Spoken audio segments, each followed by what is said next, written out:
Story. On dit que la vengeance est un plat qui se mange froid. C'est faux. La mienne avait le goût des cendres chaudes, celle de la vie de Jean-Luc, mon mari. Bastien Moreau. Ce nom résonne encore dans ma tête, comme le glas d'une cloche funèbre. Il n'a pas appuyé sur la gâchette, non, il a fait bien pire. Il a anéanti Jean-Luc avec un simple coup de fil, un mot. Un non glacial, prononcé depuis son bureau de la banque Moreau et associé qui surplombait la scène, a suffi pour réduire à néant des années de travail acharné.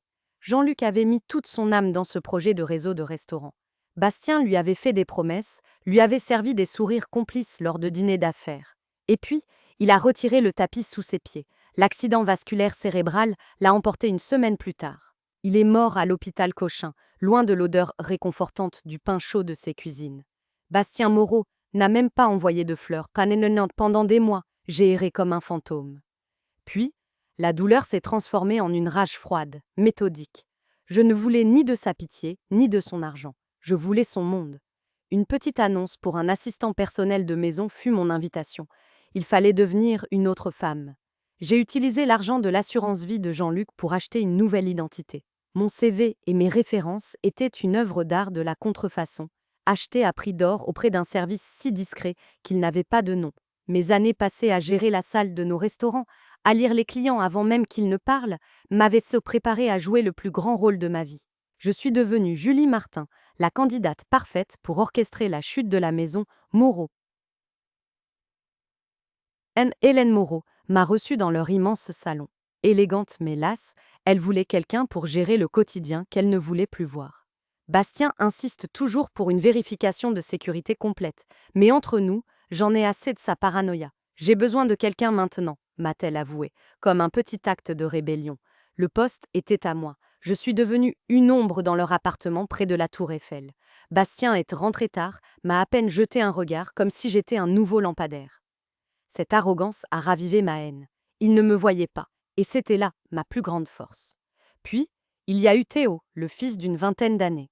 Il passait le plus clair de son temps dans sa chambre, des notes de guitare électrique filtrant sous sa porte. Il avait le physique de son père, mais l'incertitude de sa mère dans les yeux. La maison était un magnifique écrin froid. J'étais au cœur du système, la gardienne silencieuse de leurs fissures. Le loup était entré dans la bergerie, Hélène Moreau était la première fissure. Ces après-midi de charité étaient un mensonge. La confirmation m'est venue d'un reçu pour un hôtel discret près du parc Monceau trouvé dans son sac, puis d'un message vibrant sur son téléphone. « J'ai encore ton odeur sur moi. » Ce n'était pas signé Bastien. Je n'ai rien dit, au contraire, je suis devenue son miroir. Je la complimentais, je remarquais les petites choses que son mari ignorait. « Vous semblez si épanouie en ce moment, madame. » Lentement, elle s'est ouverte, se plaignant de sa solitude, de ce mari absent. Un soir, je lui ai servi sa tisane. « Vous méritez d'être heureuse, lui ai-je soufflé. » Ses yeux se sont remplis de larmes. Elle pensait avoir trouvé une alliée. Elle venait de me donner la première clé. Après Hélène, mon regard s'est tourné vers Théo. Ses parents le voyaient comme un futur banquier, mais lui ne rêvait que de musique. J'ai commencé à lui parler, non pas de ses études, mais de sa passion. « C'est beau, ce que vous jouez. C'est puissant, vrai. » Personne ne lui avait jamais dit ça. Un soir, je l'ai trouvé abattu après une remarque cinglante de son père. J'ai feint la tristesse. « Les hommes puissants oublient souvent la fragilité des autres, » ai-je murmuré. Il m'a regardé différemment. Il a posé une main maladroite sur mon bras, un geste de réconfort qui était un appel à l'aide pour lui-même. Je me suis rapprochée, juste assez pour qu'il puisse sentir mon parfum, pour que le contact le trouble. Je suis devenue sa confidente. Il ne savait pas qu'il n'était qu'une marionnette et que je tenais fermement les fils. Le moment était venu de semer le chaos. L'arme choisie fut le collier de saphir de la mère de Bastien, une pièce de famille qu'il vénérait. Je l'ai fait disparaître. Le lendemain, le collier, niché dans une banale boîte de chocolat, était en route pour une adresse fictive à Lisbonne via un service de coursier anonyme. Irrécupérable. J'ai attendu le jour d'une grande réception pour découvrir le vol. Je suis allée trouver Bastien, le visage décomposé par une panique jouée. « Monsieur, le coffret est vide !» Il a d'abord cru à une erreur. Puis, j'ai planté la graine. Madame Moreau était la dernière à le porter. Elle semblait si distante ces derniers temps. Et Théo, il me parlait de son besoin d'argent pour sa musique. Le soir, les cris ont remplacé le silence feutré. Bastien accusait Hélène, qui paniquait pour son secret. Il s'en est pris à Théo, qui a explosé de rage. Le doute s'est installé comme un poison. J'observais les ruines de leur confiance, en silence. Après le vol, la maison était devenue un champ de bataille silencieux. Au milieu de ce désastre, j'étais l'ordre et la tranquillité. La maison était impeccable, son bureau un havre de paix. Lentement, il a commencé à me voir. Au moins, quelqu'un fait son travail ici, a-t-il dit un soir. Je suis devenue son ombre, anticipant ses besoins. Je l'écoutais se plaindre de sa famille ingrate. Un soir, le trouvant épuisé, je me suis approchée.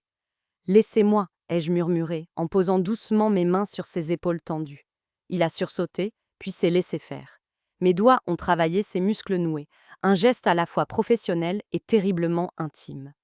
Quand j'ai retiré mes mains, il m'a regardé. Pour la première fois, il n'y avait plus le banquier, juste un homme. Seul, vulnérable, et qui commençait à me désirer. La destruction de sa famille n'était que l'apéritif. Le plat principal était sa carrière. C'est avec des chiffres que j'allais mettre l'achever. L'occasion s'est présentée une semaine avant un audit crucial.